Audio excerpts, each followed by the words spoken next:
പഠനഭാരവും മാനസിക സമ്മർദ്ദവും നിറഞ്ഞ ലോകത്താണ് നമ്മുടെ കുട്ടികൾ ഇപ്പോൾ ജീവിക്കുന്നത്. അവരുടെ പ്രശ്നങ്ങൾ കേൾക്കാനോ അവരെ മനസ്സിലാക്കാനോ ആരുമില്ലാത്ത കാലം. സംരക്ഷണം നൽകേണ്ടവരും ചേർത്ത് പിടിക്കേണ്ടവരും വില്ലൻ്റെ വേഷത്തിലെത്തുന്നു.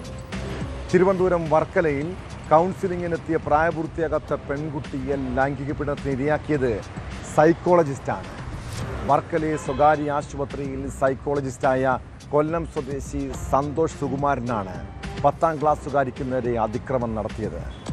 രക്ഷിതാക്കളുടെ പരാതിയെ തുടർന്ന് ഒളിവിൽ പോയ പ്രതിയെ പോലീസ് അറസ്റ്റ് ചെയ്തു.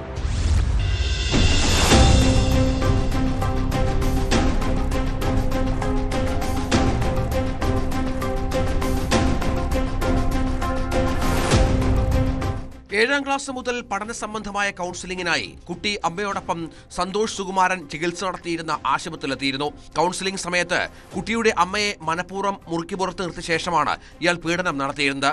തുടർന്ന് കുട്ടി 10ാം ക്ലാസ്സിൽ പഠിക്കുന്ന സമയത്ത് കൗൺസിലിംഗിനെത്തിയപ്പോൾ ഇയാൾ മൊബൈൽ ഫോണിൽ നഗ്നദൃശ്യങ്ങൾ ബലമായി പകർത്തി. പീഡനത്തെ തുടർന്ന് കുട്ടിയുടെ പെരുമാറ്റത്തിലും സ്വഭാവ രീതികളിലും വലിയ മാറ്റങ്ങൾ പ്രകടമായിരുന്നു. ഇതിൽ സംശയം തോന്നിയ രക്ഷിതാക്കൾ കുട്ടിയെ കൂട്ടി മറ്റൊരു സൈക്കോളജിസ്റ്റിനെ സമീപിച്ച് വിശദമായ കൗൺസിലിംഗിന് വിധേയാക്കി.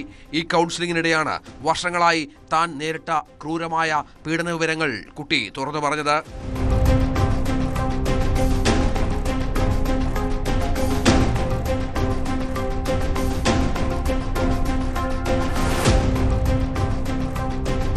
തുടർന്നാണ് രക്ഷിതാക്കൾ വർക്കല പോലീസിൽ പരാതി നൽകിയത്. പിന്നാലെ പോലീസ് പെൺകുട്ടിയുടെ വിശദമായ മൊഴി രേഖപ്പെടുത്തി. പോലീസിന്റെ അന്വേഷണത്തിൽ കൗൺസിലിംഗ് എന്ന വ്യാജേന സൈക്കോളജിസ്റ്റ് പെൺകുട്ടിയെ പീഡിപ്പിച്ചതായി തെളിയുകയും പ്രതിക്കെതിരെ കേസെടുക്കുകയും ചെയ്തു. പോലീസ് കേസെടുത്ത വിവരമറിഞ്ഞ് ഒളിവിൽ പോയ സന്തോഷ് സുകുമാരനെ സൈബർ സെല്ലിന്റെ സഹായത്തോടെയാണ് പിടികൂടിയത്. കോടതിയിൽ ഹാജരാക്കിയ പ്രതിയെ റിമാൻഡ് ചെയ്തു.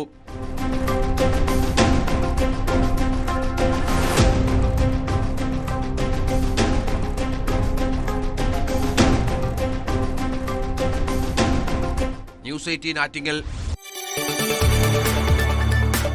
കൂടുതൽ വാർത്തകൾക്ക് news 18 Keralam YouTube channel subscribe ചെയ്യുക.